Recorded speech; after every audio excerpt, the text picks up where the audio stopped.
Ladies and gentlemen, welcome aboard the Wright Flyer. I'm Randy Wright, and I'll be your captain on this solo flight special edition of our state-of-the-art radio program. Folks, this will be the final boarding call, so if you please, claim your seats, fasten your seatbelts, kick back, relax, and enjoy the show while I go ahead and delve into the pre-flight checklist, as there really is a lot of news and information to get to before I may fully indulge you with your in-flight entertainment. Well, folks, we see that in Montana, where they were seeking to fill a vacancy created in their at-large congressional district, meaning that they only have one seat within the United States House of Representatives, that was created when their sitting congressman had been selected as the United States Secretary of the Interior for the 45th President of these United States of America, Donald J. Trump. Now, normally, this sort of special election that was convened by their Democrat Governor Bullock, I believe it's Sam Bullock, but either way, it's, something that doesn't really garner much of national attention, except that there was a bizarre incident that happened day before yesterday that really put this election on the map.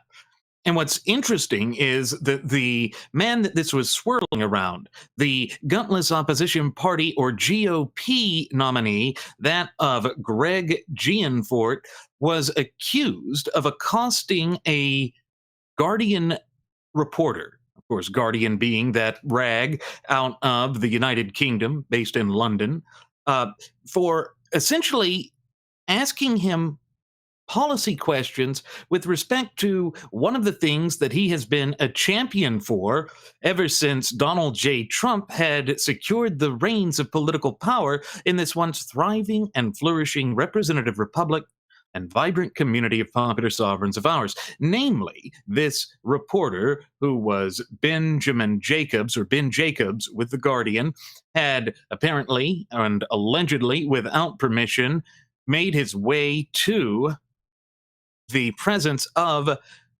Greg Gianforte and shoved a recording device in his face and proceeded to ask him questions, again without permission, with regard to that disastrous debacle known as the so-called American Health Care Act.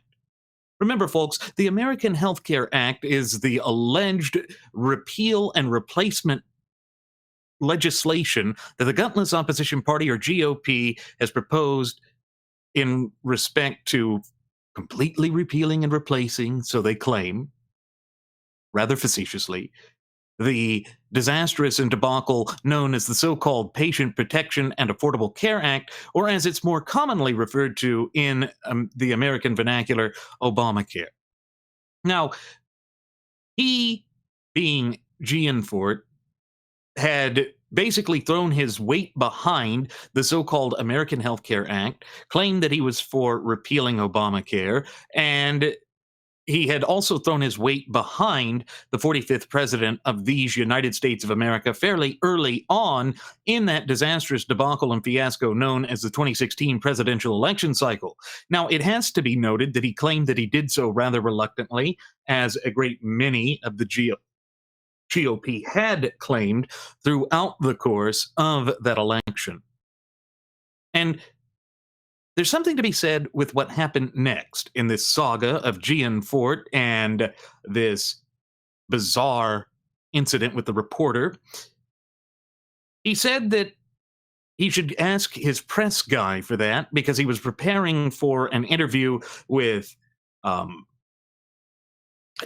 Alicia Cunha with the Fox News channel, who was getting ready to interview him for a primetime appearance on Special Report with Bret Baier. And the Fox News channel's crew there, including Acuna, were bearing witness to this sight, to this incident that unfurled before their shocked and horrified eyes. He allegedly then grabbed Mr. Jacobs by the back of his head and body slammed him to the ground with such force that, at least by the claims of Mr. Jacobs, that his glasses broke. Now, folks, glasses are, yes, they're fragile, but they are exceedingly difficult to break, particularly from being pummeled to the ground. Yet no one should be forced to deal with this type of physical assault. The law is quite clear that essentially assault is putting anyone in fear of an unwanted touching that could cause bodily harm or injury. And battery is the actual act of any unwanted touching.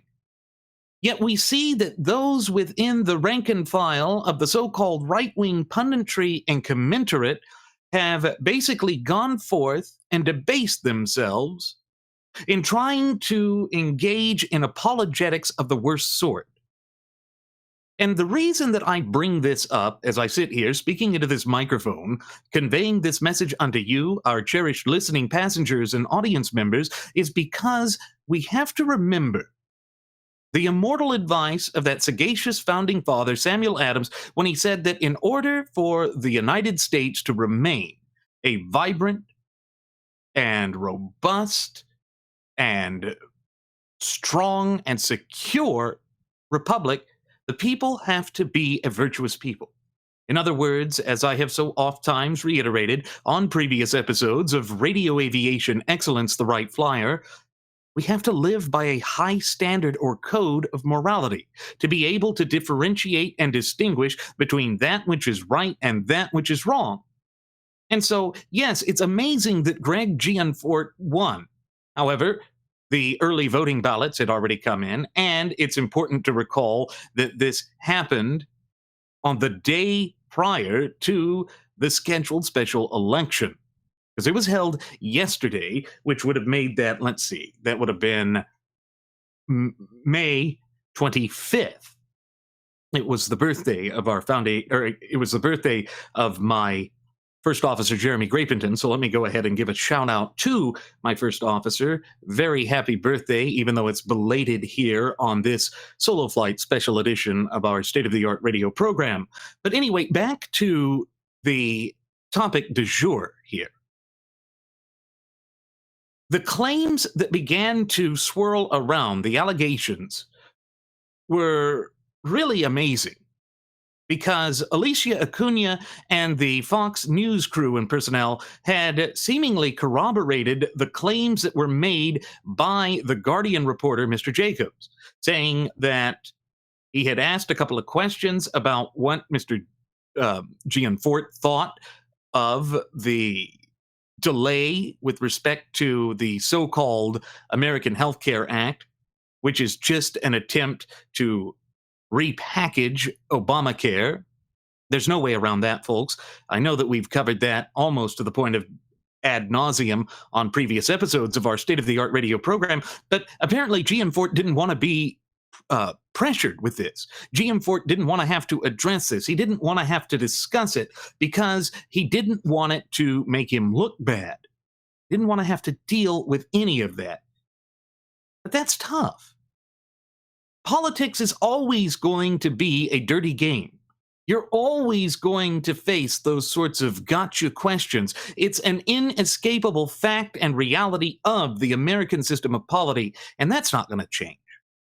We're certainly not going to champion the idea of getting rid of a free press as it's guaranteed by the clear and concise language within the First Amendment to the Bill of Rights or first 10 amendments to our shared United States Constitution, because to do that would be to abandon all that we hold near and dear in this once thriving and flourishing representative republic and vibrant community of popular sovereigns of ours. So again, that's not the path we're going to take, because if we did that, we truly would be turning our backs on the foundational image that our founding fathers had conjured up for this nation at its inception well over 200 plus years ago.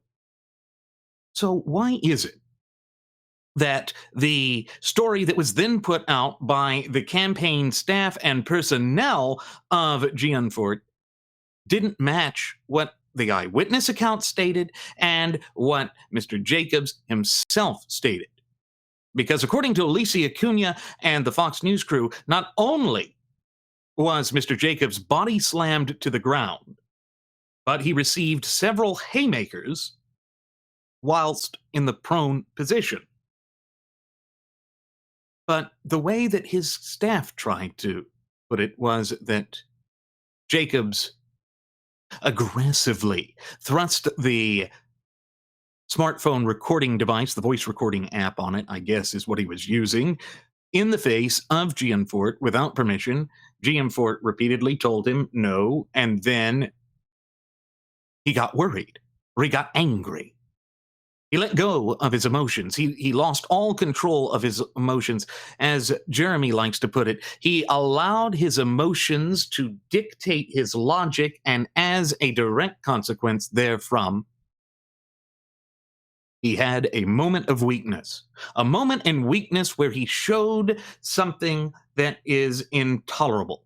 Something that we should never accept in an open, honest, but above all free society like that of these United States of America. Look, we are not fans of the rank and file of the graduates of Pavlov School of Journalism for the salivating mainstream media here at Radio Aviation Excellence, the Wright Flyer.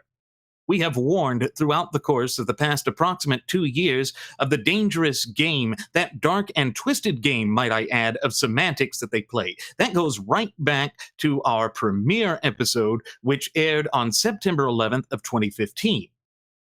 But what we do have to take into consideration here is that other old adage that I know that we have mentioned oft times on this, our state-of-the-art radio program before, that the United States of America is a nation of laws and not of men. That equal protection and due process under the law apply to us equally across the board. Doesn't matter what our status is. It doesn't matter what our class is. None of that matters.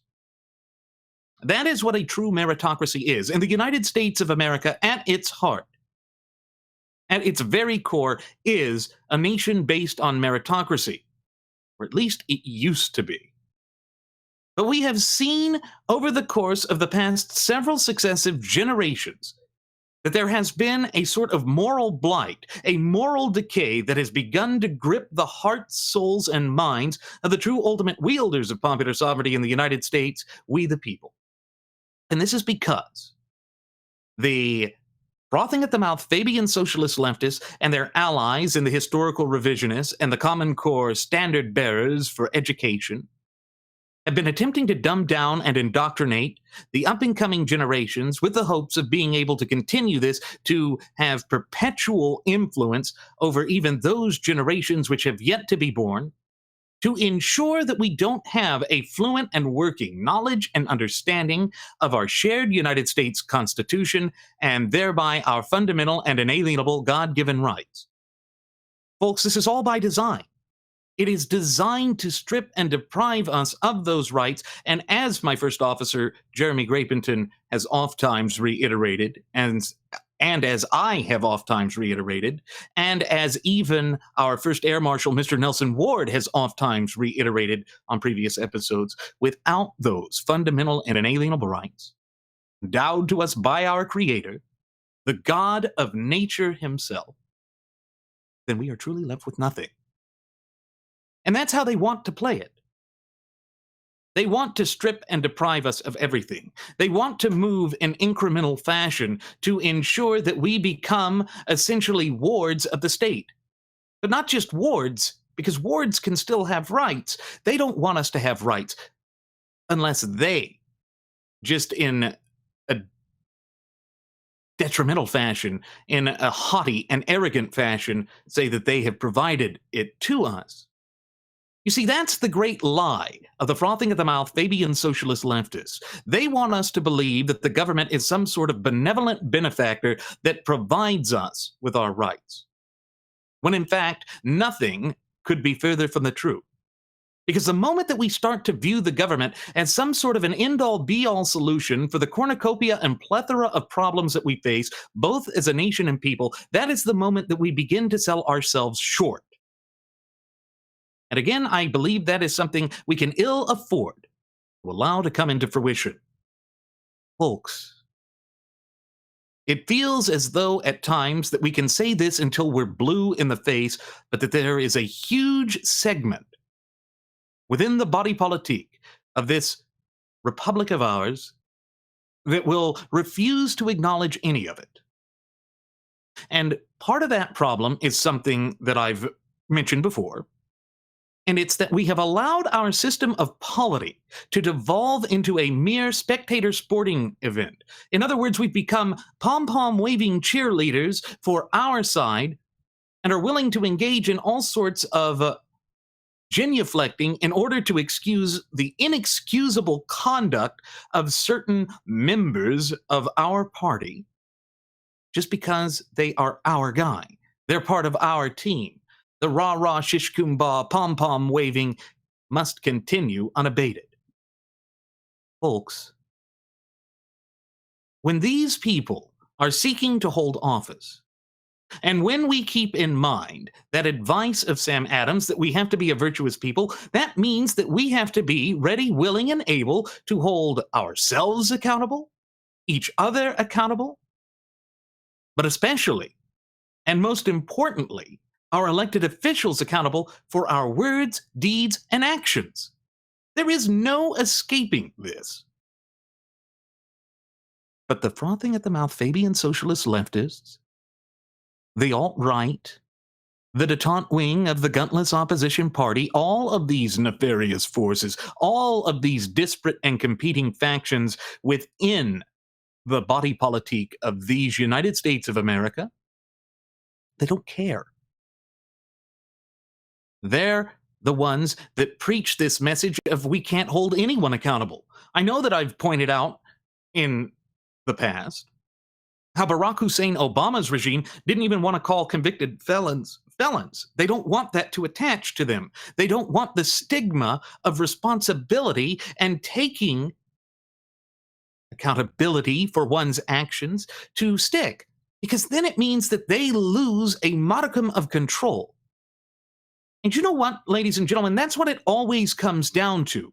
Irrespective of which side of the political aisle that this is hailing from, it is always about power, corruption, manipulation, subterfuge, obfuscation, but above all, control. That is what it comes down to. They want to be able to micromanage the facets of our daily lives, and they don't want us to have a say over it. Yet when we go back to the foundational documents of this, our beloved representative republic, we find that our founding fathers had a completely polar and opposite view of the role, scope, application, and purpose of government than either one of the two mainstay political parties in America today. But again, when we look at that sagacious advice, that immortal advice of Sam Adams, that we must be a virtuous people, and that we must elect people of virtue as well, we see that it walks hand in hand. It's working in tandem with these things that promote the type of societal decay and blight that we have been experiencing for generation after successive generation now. And unfortunately, it shows no signs of improving within the foreseeable future. That is what the Fabian socialist leftists are banking upon. They are banking upon the fact that we are going to make excuses, whether it's an R after the name that we're defending or a D after the name that we're defending, when in fact that shouldn't matter. Because what is it that we, as a nation and people, choose to unify around? What unites us? It's not language. It's not even a particular culture, other than the culture that arises from what we choose to unify around. Again, the United States is a nation of laws and not of men. We choose to unite around the supreme law of the land, which, pursuant to Article 6, Clause 2, what is known in the common American vernacular as the Supremacy Clause, is none other than our shared United States Constitution itself. You wouldn't know that. You certainly wouldn't know that looking at the way things have been developing in the past several decades. Because both sides of the political spectrum have been working in steady fashion, in a relentless fashion, dare I say meticulously even, towards further distancing and divorcing ourselves from the clear and concise language contained within the four corners of our shared United States Constitution. And ladies and gentlemen, that works against us, both as a nation and people, each and every time that it's attempted. So how did we wind up here? What is it that would allow us to sit there and try to engage in excusing inexcusable behavior? Well, part of that rests in this whole notion that we have bought into an erroneous argument in election cycle after successive election cycle. And it's something that my first officer, Jeremy Grapenton, and I have decried time and again, almost to the point of ad nauseum, on previous episodes of our state of the art radio program. Namely, that we keep buying into this nonsense that our election cycles are binary, that we have nothing short of two choices. That's it. But it's not true. And the moment that we begin to realize that it is untrue, that is the moment that we can begin to truly break ourselves from the chains and shackles of governmental despotism, bondage, servitude, tyranny, but above all, oppression. For there is no question in my mind that those who have been pushing the twin cancerous doctrines of political correctness and moral relativism are the agent provocateurs of tyranny and despotism, as well as oppression. That is what they want to see take root in the land of the free, in the home of the brave. And that is something that we, in our capacity as United States citizens, should put our foot down to and say, hell no. We do not want to see our government transformed into something that our founding fathers feared it would. And part of all of this is the way that they so nonchalantly throw around that term, democracy. Well, folks, remember how Benjamin Franklin, one of our greatest founding fathers, defined democracy. He defined it as two wolves and a lamb voting on what's for lunch. And I know it's kind of a humorous image that he paints there. It's something that gives us a moment to pause because it perfectly encapsulates a tyranny of the majority. You see, a direct democracy never does recognize the rights, those fundamental and inalienable God-given rights of the sovereign individual. It merely recognizes the rights of a majority. That's it. Majority rules. Perhaps a better term for what a true direct democracy is that of mobocracy, mob rule. That is what it breaks down to, every time. And the annals of history are just chock full of examples of democracy not working, folks. The Greek polis system, the democracy in Athens, it didn't work. Ultimately fell apart. The democracies of Poland during the during the leading up period to the First World War, and then in the interim period between the wars, could be paralyzed. It just didn't work. It doesn't work, particularly when we have the fundamental and inalienable rights that we do, as they are protected by the first 10 amendments to the United States Constitution, or the Bill of Rights. And that's one of the things that we're so fortunate to have, that sagacious founding father, George Mason, had reached the conclusion when he was called upon to help draft the Declaration of Rights for the state of Virginia, that we all are endowed by our Creator with fundamental and inalienable rights, meaning that no legitimate or rightful earthly authority can take them away without the proper color of law, meaning due process and equal protection under the law, meaning that we have a chance to face our accusers, meaning that we have a chance to defend ourselves, meaning that we also have the right to avoid self-incrimination. You see, that's the beautiful thing about the supreme law of the land. It's because it's based on the natural order of things, or the natural law tenets, which are by their very nature immutable, meaning they're just as applicable today as they were at the time of the ratification of the Constitution, as God willing they will be centuries from this day as well. But the only way that we can maintain that, the only way that we can secure that, is to foster that fluent and working knowledge and understanding of our shared United States Constitution and thereby our fundamental and inalienable God given rights, but also to be exceedingly proactive in the maintenance and safeguarding of those rights, to be vigilant. Because if there was one thing that Ronald Reagan got right, and I'm going to paraphrase him here, it's that he said that liberty or freedom is always one generation away from extinction. Why? Because the agent provocateurs of tyranny, despotism, but above all, oppression never rest.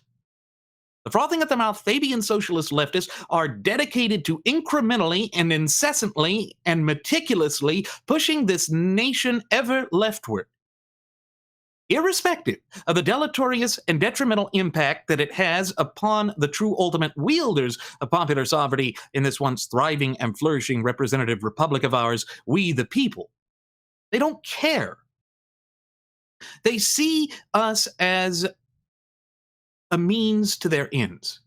It's very Machiavellian of them. Remember that Niccolo Machiavelli, in his magnum opus, The Prince, stated that the ends always justify the means. That means you can lie, slander, act in a very aggressive, a very intolerant even fashion, just to achieve exactly what it is that you want to. And that's not a good thing. That is not something that works to our best interest. It certainly doesn't necessarily coincide with or work or dovetail with the foundational image that our founding fathers had conjured up for this nation some 235 plus years ago at its inception. But this is what both of the two mainstay political parties in these United States of America are working towards. And they want to minimize the ability of the popular sovereigns to have a say, to have influence, to have an input on what is happening. And yet that is diametrically opposed to all that we stand for and to all that we hold near and dear, both as a nation and people. And unfortunately, again, this is something that shows no signs of improving within the foreseeable future, unless we, in our capacity as United States citizens, are ready, willing, and able to stand shoulder to shoulder in solidarity and unity and put our collective foot down and say enough is enough. But again, the only way we achieve that is by fostering that fluent and working knowledge and understanding of our shared United States Constitution and thereby our fundamental and inalienable God-given rights. It takes that kind of effort. It takes that kind of vigilance. And certainly our founding fathers would have expected us to be vigilant with regards to our fundamental and inalienable rights. They would have expected us to be stalwart in the defense of our rights. They would have expected us to put sacred honor above all else, because at the height of that long, drawn-out, and bloody affair known as the American War of Independence, they faced the longest odds imaginable against the best equipped, best organized, most powerful military force known to man at the time of the late 18th century, the armed forces of the Empire of Great Britain. And they were able to overcome it because they had such a strong foundation and belief in the natural law tenets. Those very immutable characteristics that are inscribed on the parts of, or on the hearts rather, of all humanity, and that can be universally understood just through the general application of human logic and reasoning. Isn't that a beautiful thing? Isn't that an empowering thing? And yet, we see that the rank and file of the graduates of Pavlov's School of Journalism for the salivating mainstream media attempt to make political hay out of these stupid incidents. And then we see that we have promoted people who have an inability to control themselves. They lack any inhibition whatsoever into higher office. Now, ladies and gentlemen, I'm not sure that this is a good reflection of us. I'm not sure that this is the sort of image that we want to project to the up-and-coming generations, and indeed those generations that have yet to be born, or even to the rest of the world. Because it's telling me that corruption, is becoming the new established norm within the American system of polity and on either side of the political spectrum. You know, in some forms and fashions here, I'm glad that my mother is not around to see the decay continue any worse than it was at the time of her passing back on April 7th. And it really hurts me to say that. About the first time I've really felt that way with such a vehemence as I do sitting here, speaking into this microphone right now, conveying this message unto you, our cherished listening passengers and audience members. But it is how I feel. It is how I feel when I sit there and see that things are deteriorating, that this notion of political correctness and moral relativism are being utilized as a blunt instrument to bludgeon our fundamental and inalienable God-given rights. And again, it seems to show no signs of improving within the foreseeable future. We are repeating the same course of conduct over and over again ad nauseum, yet expecting a different resultant outcome. Folks, that's the clinical definition of insanity. But I don't believe that insanity is the lot or the fate, or more importantly even, the destiny of the land of the free and the home of the brave and those who live within it. I don't. To my mind, what truly matters is our ability to be self-accountable and self-responsible. Those two fundamental tenets and characteristics of our national heritage, character, spirit, but above all, identity, working in tandem, thereby making us self-determinate. When the American people are self-determinate, when we are not burdened by draconian and overzealous governmental regulations intruding upon the facets of our daily lives, that is when we are at our best. That is when we are thriving and flourishing. That is when America truly experiences prosperity. Now, I will hand it to Greg Gianforte in that he came out and he said that he's not proud of what he did, that it was a shocking thing, and that it was a lapse of judgment. And again, as we've always said here at Radio Aviation Excellence, the Wright Flyer, we never want you to take these things at face value from us. We always want to provide it from the primary source whenever and wherever possible. So I've got the clip here, and I'm going to go ahead and begin to cue that up just so that you can see it and hear it for yourselves. Because again, I think it's one of those important things. And after we do that, we will discuss it a little bit further in detail. Because again, that's just one of those things that truly matters. Now, unfortunately, I'm having some technical difficulties here. Again, my screen sharing doesn't seem to be working. Well, if worse comes to worse, what I can do is I'll just have to do the audio. All right. Well, we can do the audio. That's not too bad. Let me go ahead and switch this over, and then we'll discuss it. So here we go.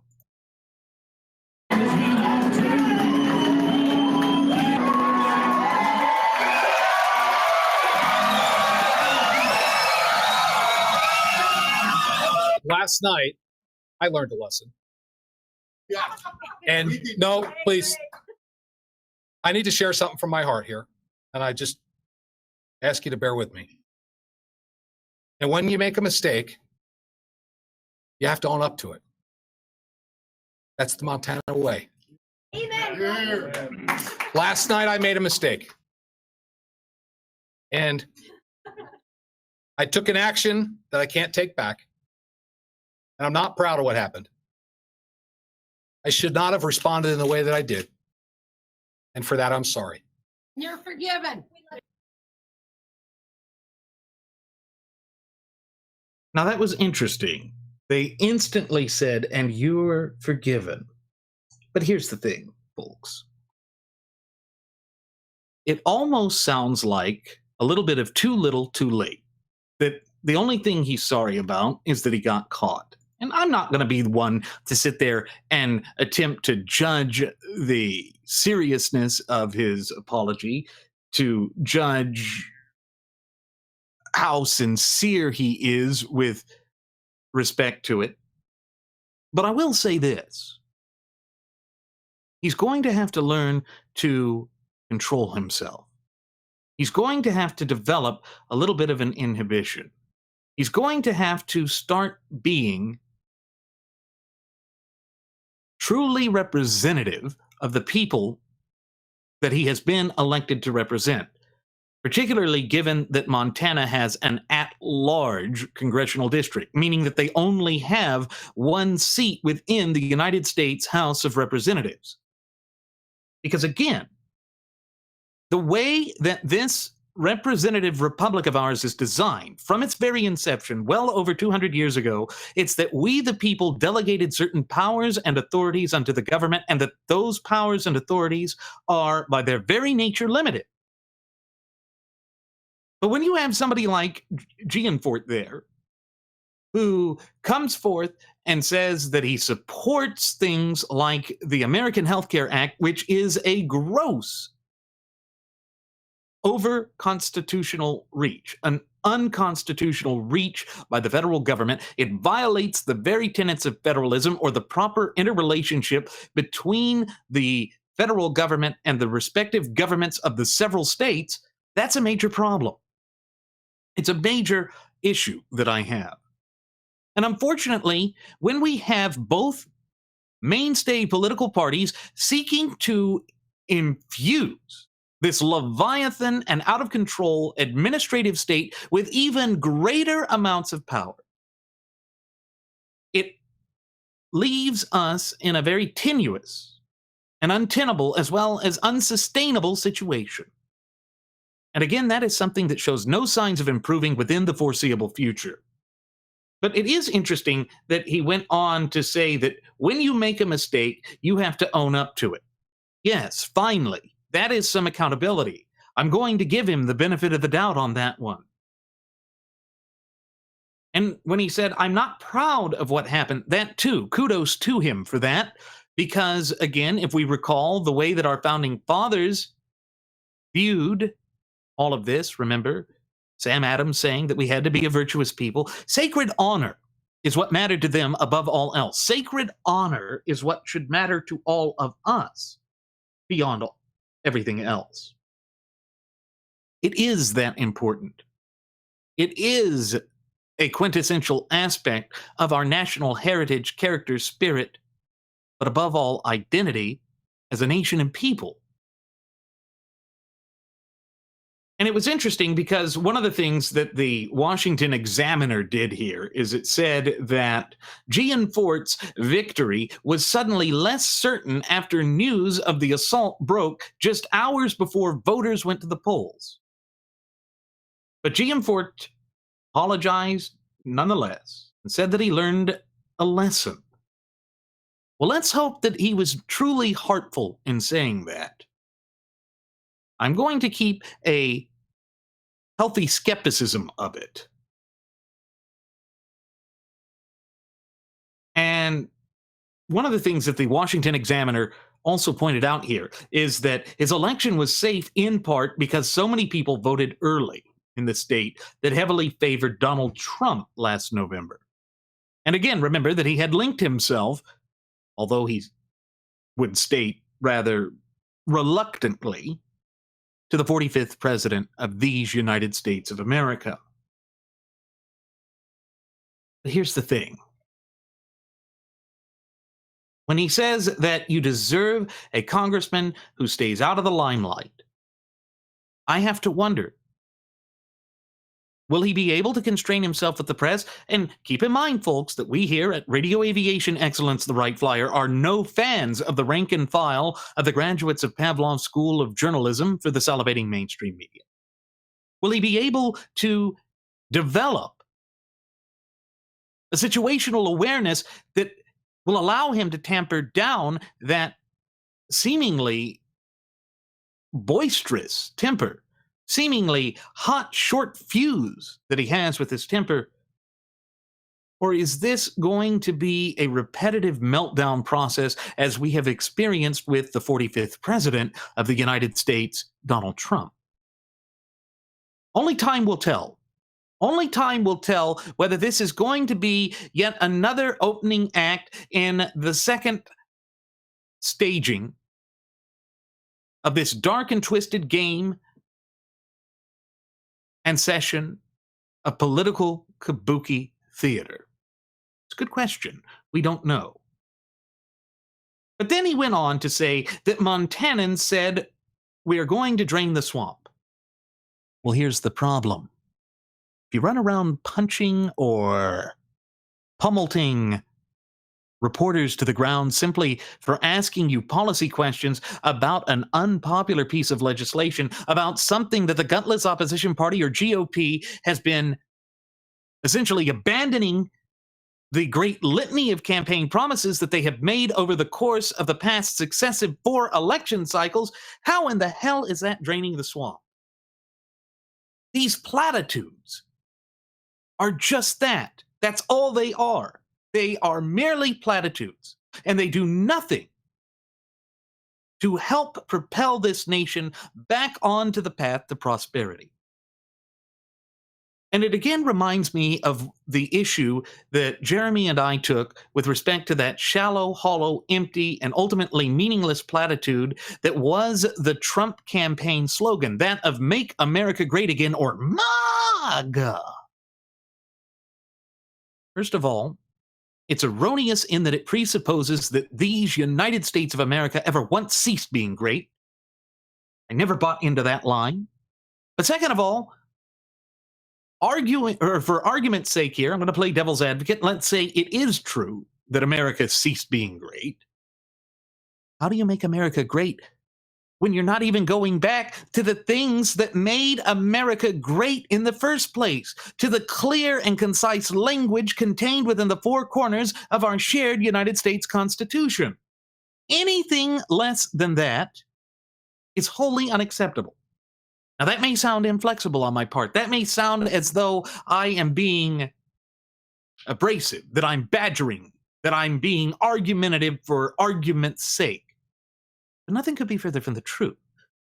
Because if you recall, that without our fundamental and inalienable rights, which were endowed to us by our Creator, who happens to be none other than the God of nature himself, then, as Jeremy has said, as our first Air Marshal, Mr. Nelson Ward, has said, as yours truly has said, in numerous times on previous episodes of Radio Aviation Excellence, the Wright Flyer, without those rights, we are truly left with nothing.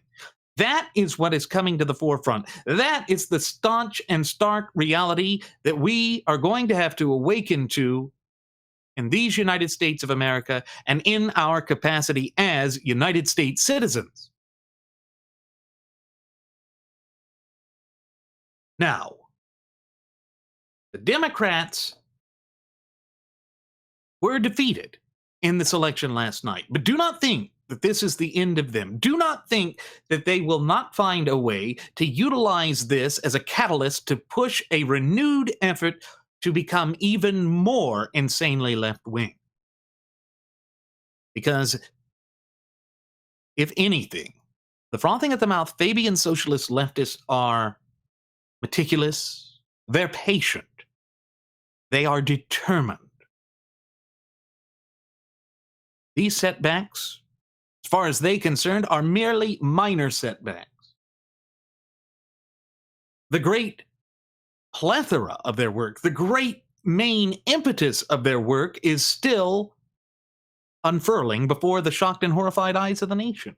We see that we are pushing further to the left. We see that things are not really improving. Why? Because we are not going back to the key That key that will unlock the chains and shackles of governmental servitude, bondage, tyranny, but above all, oppression.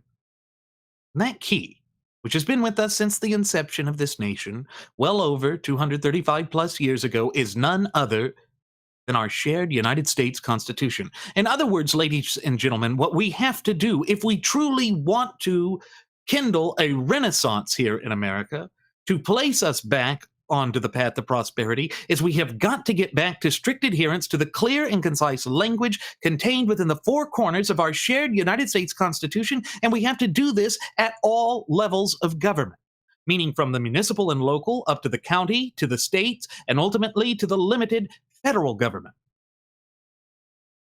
But do our politicians believe that anymore? Does the president even believe that? Well, we know by his own fruition and by his own admission that he never once fully read the Constitution from cover to cover, because he stated that he didn't find any inherent nor any intrinsic value in doing so. Folks, that tells us that he doesn't value our fundamental and inalienable God-given rights, and when we recall that without those rights we're left with nothing, that means he wants to strip and deprive us of our rights. And it reminds me of what the father of our Constitution, James Madison, said, and I'm going to paraphrase him here, but essentially that it's not some sudden snap of the finger, instantaneous, violent usurpation of our rights that is most dangerous to the body politique.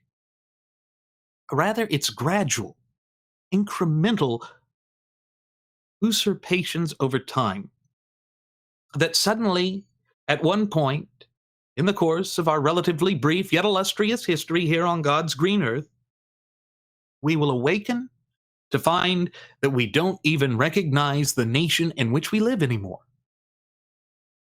And when we look at the current state of affairs that is ailing and afflicting this once thriving and flourishing representative republic and vibrant community of popular sovereigns of ours, that is the inescapable truth that we face. We see that that is what is unfurling in the land of the free and the home of the brave. And that is why now more than ever, it is so imperative that we all foster that fluent and working knowledge and understanding of our shared United States Constitution, and thereby our fundamental and inalienable God-given rights.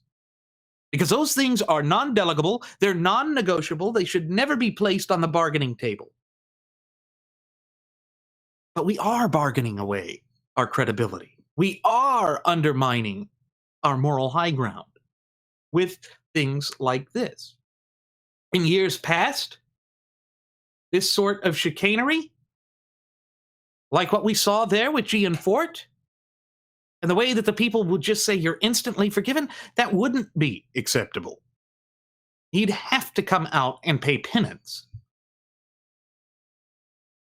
But you see, the seduction of victory at all costs, that, along with this being the era of betrayal and the post-truth era, all of that once again tarnishes us as a nation and people. I think it further distances and divorces us from what Sam Adams said that we had to be, that of being a virtuous people.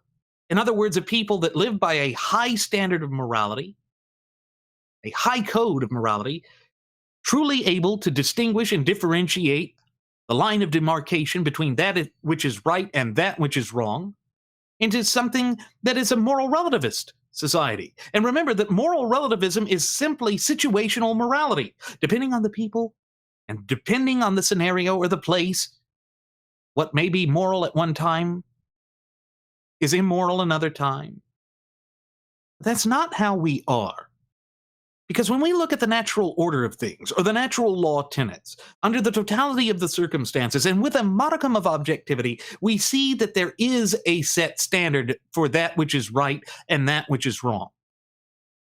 And that when we try and distance and divorce ourselves from it, that is when the great plethora of problems and shortcomings and things that undermine us as a nation and people start to really take root in the body politique of the United States. Now, folks, we can't afford that. We can simply ill afford to allow this to continue unchecked, to allow the politicians to think they have carte blanche to ignore those central attributes and characteristics that have propelled us to such lofty heights throughout the course of our relatively brief yet illustrious history here on God's green earth. But how do we cement that? How do we correct the course and trajectory of the nation when we keep buying into this erroneous notion of voting for the lesser of two evils, when we keep reaching out for the pom-poms and the flags with the R or the D on it, and we keep buying into voting for the lesser of two evils is okay, and we are happy to have our system of polity devolve away from the lofty and noble political philosophies and ideologies that gave rise to the longest standing constitutional republic throughout the entire course of human events to become a mere spectator sporting event. The cheering, the heckling, all of it, it is undermining us. And I'm not saying this to decry the American people.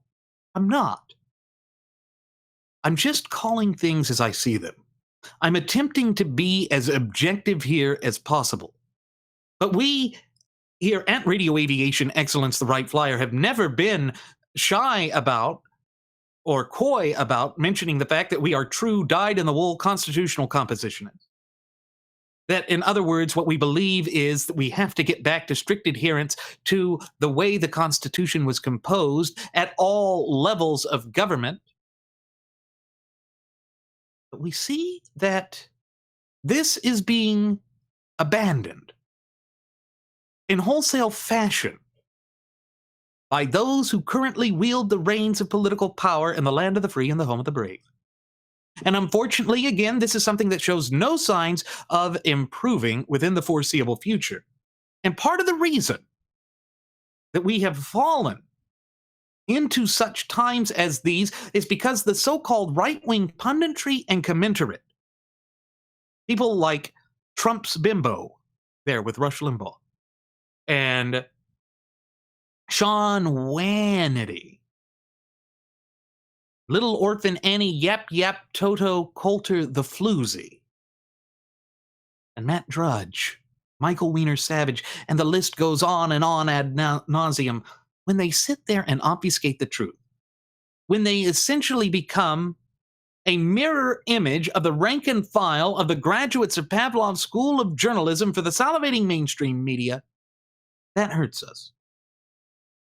You know, essentially, Rush Limbaugh said the other day, and it was my best friend here that brought that up to me, that, oh, this guy should just quit whining, that he should suck it up and take it like a man, that assault by someone who is vying for the highest office in the land is something that is acceptable.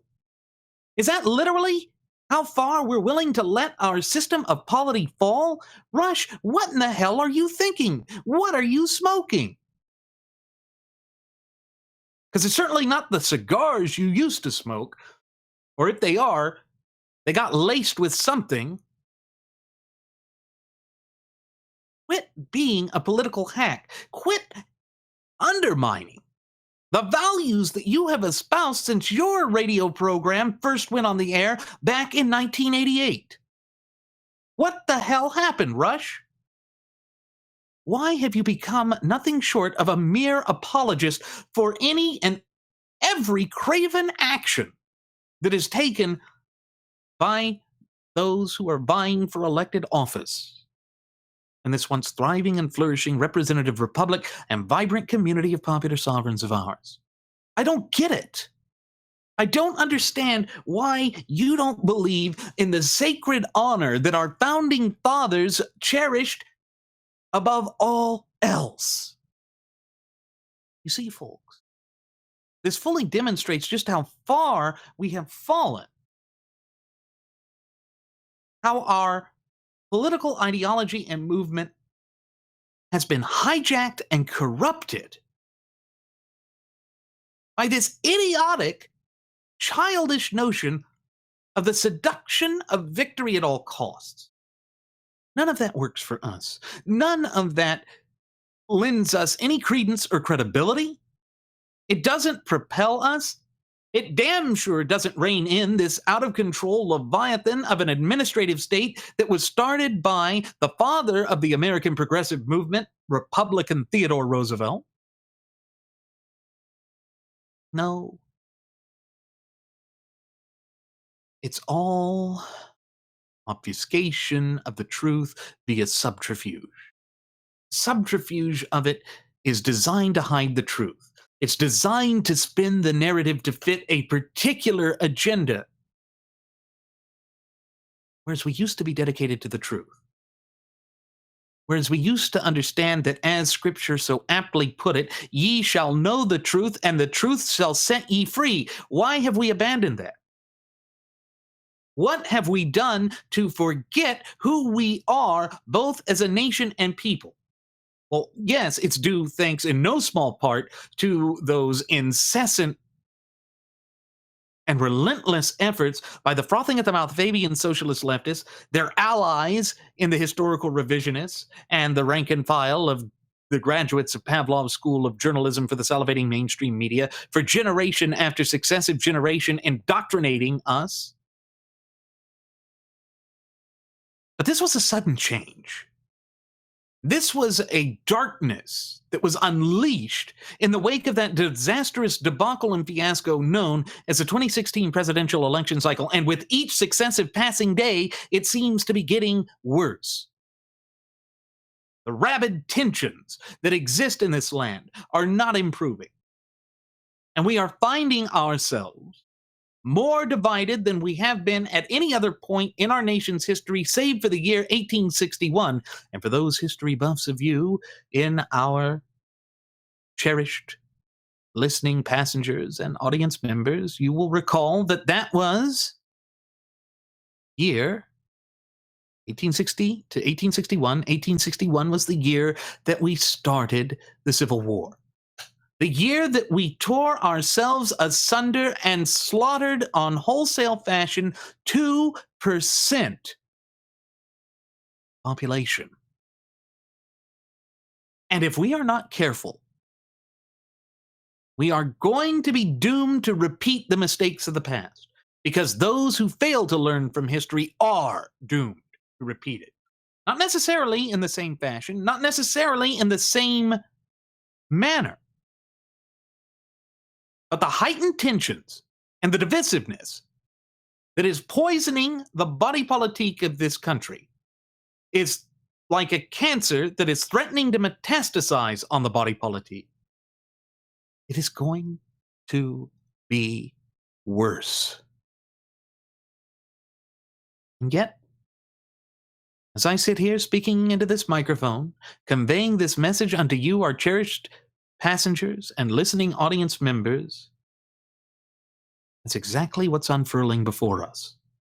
We're continuing to lower the standard.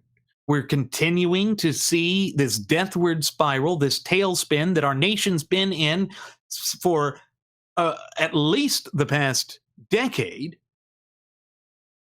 And it shows no signs of improving within the foreseeable future.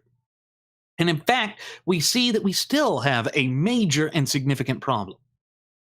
Because while Rush Limbaugh was sitting there saying that, well, this guy should just man up, that it was nonsense, you know what they ignored? This tells me that there really is a huge problem with the Gianforte thing. Because Greg Gianforte has been charged with misdemeanor assault. And he was charged by the county sheriff in his home area, who was a campaign contributor. Folks, you really can't make this stuff up. But that's what they want to ignore. So what? They think that, oh, well, these charges are trumped up anyway. It's just the sheriff trying to show that there's a lack of impropriety, blah, blah, blah, blah, blah. No.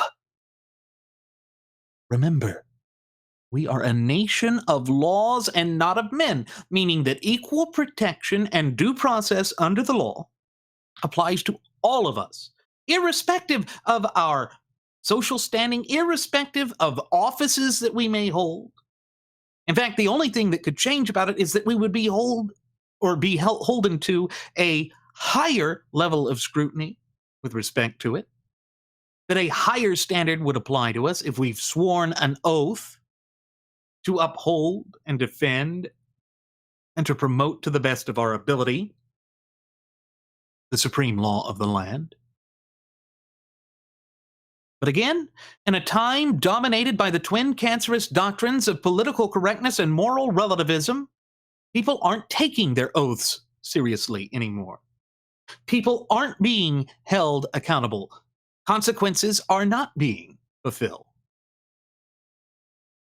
And we can't just blame this or lay this at the feet of the politicians alone. We're going to have to take accountability and responsibility for the part we've played in it too. Because in our complacency, in election cycle after successive election cycle, always chasing after the lesser of two evils, we have allowed this deplorable situation to come to fruition in the land of the free and the home of the brave. I wish that I had words of comfort and solace to convey unto you as I speak about this, but no such words come to the surface. There is nothing reassuring about what is developing in the modern American system of polity. This is an ugly thing. It is a grotesque thing, and it is threatening to grow worse with each passing day. And unless and until we are ready, willing, and able to stand shoulder to shoulder in solidarity and unity and reject this wholesale, folks, it's just going to get worse. It is going to progressively get worse. And of course, the frothing at the mouth Fabian socialist leftists are rubbing their hands together because they've got the fodder for that looming 2018 midterm election cycle that is just around the corner. They think, great, here is the perfect opportunity to finally bludgeon those blankety-blank conservatives on the right, to show the world just how crazy they really are. When you have people like Rush Limbaugh excusing inexcusable behavior, that is going to be the end result each and every time. It is shameful. It is truly shameful. It is something we cannot accept. It is something that we cannot do. It is something that we can ill afford right now. Because when you stop and think about it, it works against us each and every time. Because without this understanding of our Constitution